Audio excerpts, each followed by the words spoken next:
اس کتاب کا یاد ہونا اتنا ضروری ہے. اگر انسان اس کتاب کے اصول و قوانین کو صحیح طریقے سے یاد نہیں کرے گا تو وہ قرآن مقدس، حدیث پاک اور عربی کلام کو صحیح معنی میں نہیں سمجھ پائے گا. اور میں اس ایک قول یہیں پر نقل کیے دیتا ہوں آسان جملوں میں کہ جس طرح سے کھانے میں نمک کی ضرورت پڑتی ہے، اسی طرح سے علم نحو کی ضرورت پڑتی ہے. اگر کھانے کے اندر نمک موجود نہ ہو، نمک نہ ڈالا جائے تو انسان کھانا نہیں کھا پائے گا، وہ شکم سیر نہیں ہو سکتا ہے. اسی طرح سے اگر علم نحو کو صحیح طریقے سے نہ پڑھا جائے، نہ سمجھا جائے، نہ سیکھا جائے تو صحیح وہ علم سے آشنائی، علم کو صحیح طریقے سے نہیں سمجھ پائے گا. یعنی قرآن مقدس، حدیث پاک کو وہ صحیح طریقے سے نہیں سمجھ پائے گا. بہت ضروری علم نحو ہے، علم نحو کا سیکھنا. اور بھی بہت سارے اقوال ہیں، میں مختصر میں اسی سے آپ اس کی اہمیت جان سکتے ہیں کیونکہ بڑا ضروری ہے. اگر کھانے میں ذرا بھی کم ہو جائے نمک تو تب بھی اچھا نہیں لگتا.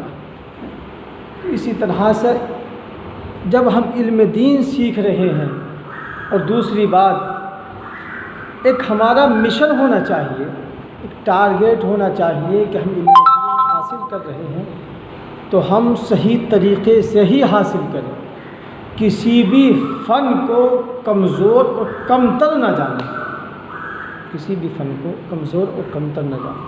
اور اس بار یہ بھی نہ چھوڑا جائے کہ چلیے پھر دیکھ لیا جائے گا، بلکہ جو وقت میسر آئے اسی وقت میں اس علم کو، اس علم کے قاعدے، ضابطے، قانون کو یاد کرنے کی کوشش کرے اور ذہن کے اندر اس کو بٹھانے کی کوشش کرے. تو میں اب یہ ہم نحو پڑھ رہے ہیں، ہدایت النحو. تو کسی بھی علم کو ہم جب سیکھ رہے ہیں، تو ہم کسی بھی علم کو ہم پڑھ رہے ہیں تو اس علم کی ہمیں تعریف بھی معلوم ہونا چاہیے کہ اس علم کی تعریف کیا ہے. کیونکہ اگر ہمیں تعریف معلوم نہیں رہتی ہے، اگر تعریف معلوم نہیں کرتے ہیں تو ہم ایک مجہول چیز کو حاصل کرنے میں لگے، مجہول چیز کو. تو تعریف ہمیں ضرور معلوم ہونا چاہیے کسی بھی علم کو ہم حاصل کریں. اب چونکہ ہم ہدایت النحو پڑھ رہے ہیں، نحو کی کتاب پڑھ رہے ہیں، تو ہم نحو ہی کے تعلق سے گفتگو کرتے ہیں. علم نحو کی تعریف، علم نحو ایسے اصول و قوانین کے جاننے کا نام ہے کہ جن کی روشنی میں اسم، فعل اور حرف کے آخر کی حالت معلوم ہو جائے. کیا آخر کی حالت معلوم ہو جائے کہ اس میں تبدیلی آئے گی یا تبدیلی نہیں آئے گی، تبدیلی اس میں آئے گی یا تبدیلی نہیں آئے گی. ایسے اصول و قوانین کے جاننے کا نام ہے علم نحو، جن کی روشنی میں اسم، فعل، حرف کے آخر کی حالت معلوم ہو جائے کہ اس میں تبدیلی آئے گی یا تبدیلی نہیں آئے گی. یہ علم نحو کی تعریف آپ نے نحویر میں بھی یہ پڑھی ہوگی. اور علم نحو کی غرض و غایت، غرض و غایت کہتے ہیں کہ ہم جس چیز کو حاصل کر رہے ہیں اس سے ہمیں فائدہ کیا پہنچے گا، ہم کس چیز سے بچ سکتے ہیں، کس سے نہیں بچ سکتے ہیں. اس علم کی غرض و غایت کیا ہے؟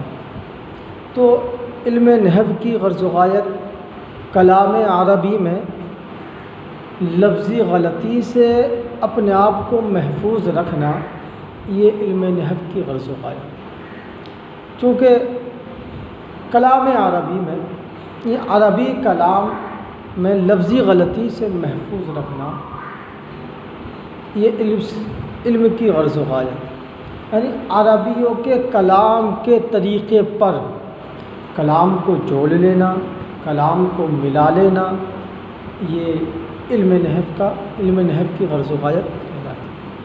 اور اسی کے ذریعے، علم نحو کے ذریعے انسان قرآن پاک، حدیث پاک اور عربی کلام کو بخوبی سمجھ لیتا ہے۔ اگر اس سے آشنائی نہ ہو، اگر اس کے ضابطے اور قانون نہ پتہ ہو، تو انسان قرآن پاک، حدیث پاک اور عربی کلام کو سمجھنے میں اسے دشواری محسوس ہو۔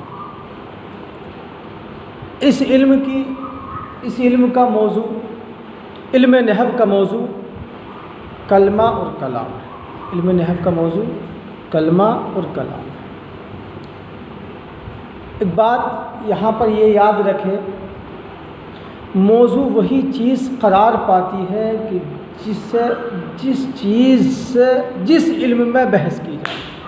موضوع وہی چیز قرار پاتی ہے کہ جس علم میں بحث کی جائے۔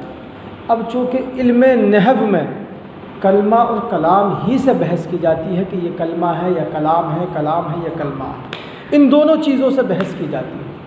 جب ان دونوں چیزوں سے بحث کی جاتی ہے تو گویا کہ ان دونوں کا یہ دونوں علم نحو کا موضوع قرار پاتے ہیں۔ میں ایک اعتراض، اس کا جواب آپ کے اوپر، کہ کوئی بھی علم ہو تو اس کا موضوع ایک ہوتا ہے، موضوع اس کا ایک ہوتا ہے۔ اب یہاں پر کلمہ اور کلام کہا تو گویا معلوم ہوا کہ اس کا علم نحو کے موضوع دو ہوئے، کلمہ اور کلام، حالانکہ موضوع کسی بھی علم کا ہو وہ ایک ہی ہوتا ہے۔ تو یہ سوال ہے، آپ اس کا جواب تلاش کر کے لائیں، دیکھیں، اگر جواب اس کا نہ ملے تو انشاءاللہ اگلی ویڈیوز میں آپ کمنٹ کر کے بتا دیں، انشاءاللہ جواب دے دیا جائے۔